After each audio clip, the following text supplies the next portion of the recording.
Magandang araw po sa inyo mga boss, mga idol. At ari na naman po ang inyong lingkod at tayo magluluto naman ng ganito. Ganitong luto naman sa manok ang inyong subukan. Aba ay napakasarap. Wow! At ari nga ganitong luto ay isa sa naging paborito din sa amin. Ari minana ko panluto sa aking mahal na inay ay subukan nyo ang ganitong luto.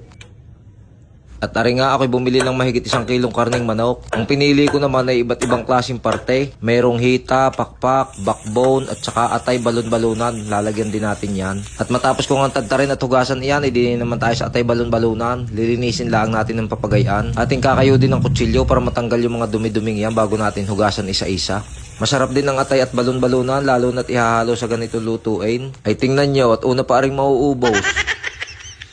At ari na ang ating mga gagamiting mga sangkap. Meron tayo dyan sibuyas, bawang, sili, reno, toyo, suka at ketchup. At syempre aring ating lulutuin, karning manok at saka aring atay balon-balunan. At ari na mga idol, tayo mag-uumpisa ng maggisa. Una muna ay magpapainit tayo ng mantika at bago natin ilagay ang bawang. At pagka naman ay nagisa na, ilalagay na rin natin yung sibuyas. Gigisa-gisahin lang natin ang ayaw hanggang sa malantat matusta ng kaunti.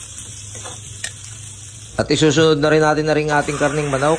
Ating sasangkutsahin lang ng mainam-inam at bago natin takluban. Ang tawag ko nga pala din sa ating nilulutong aray ay kinitsapang manok. Kadali lang naman lutuin mga boss ay pwede nyo rin sundan. At aray makailang minuto nga ibubuksan natin at medyo nagtubig na kaya ilalagay na rin natin aring atay balon-balunan. Isasama na rin natin aring 2 siling ginayat para may kaunting anghang. At hahalu-haluin lang natin para maganda.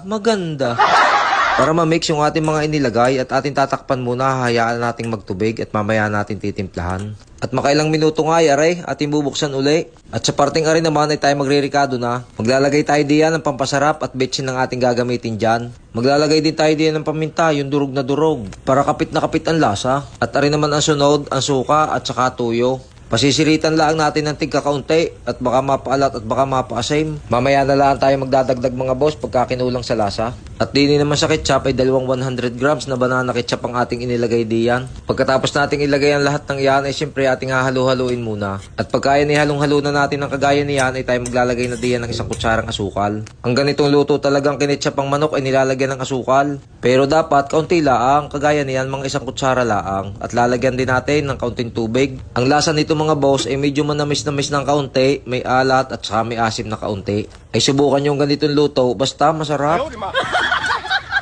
Para maiba naman yung ating mga pagluluto sa manok. Hindi yung laging tinula at saka adobo at saka prito. Minsan subukan nyo din ang ganitong luto. At makalipas nga ang ilang minuto nang nakasalang at sa tansya nyo iluto na rin ng manok, ay pwede na tayong maglagay ng reno.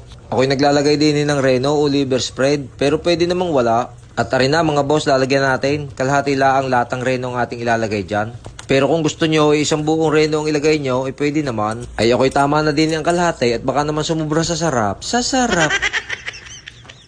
At para matunaw naman yung ating inilagay na reno, ay ating hahaluin niya ng ayos. Tapos tatakpan na lang natin at hihintayin na lang nating maluto. At dahil luto na at malambot na naman ang manok, ay mga 15 minutos na lang natin na rin pakukuluin para lang maluto yung reno na inilagay natin. At aray makalipas na nga ang nasa 15 minutos, ay binuksan natin at ating hahaluin, titingnan natin kung naluto na yung reno. At syempre titikman natin kung ano ang lasa, pagka may kulang ay didadagdagan na lang natin. At iyon mga boss, ayos na ang lasa, tamang-tama na, napakasarap na. Ay siya paano, di ari sasandukin ko na. Pagkakabango ng amoy, nakakagutom Ay ako gay nasundan nyo sa pagluluto, ay kayo sumandok na rin at sabayan nyo kaming kumain. At sa lahat po ng gustong subukan ng ganitong luto, ay pwede nyo po rin sundan. Ito po ay binabahagi ko sa inyong lahat at baka sakaling magugustuhan din ninyo. At iyon, natapos na uli ang ating isang pagluluto. Ay maraming salamat po lagi sa inyong panonood. God bless po!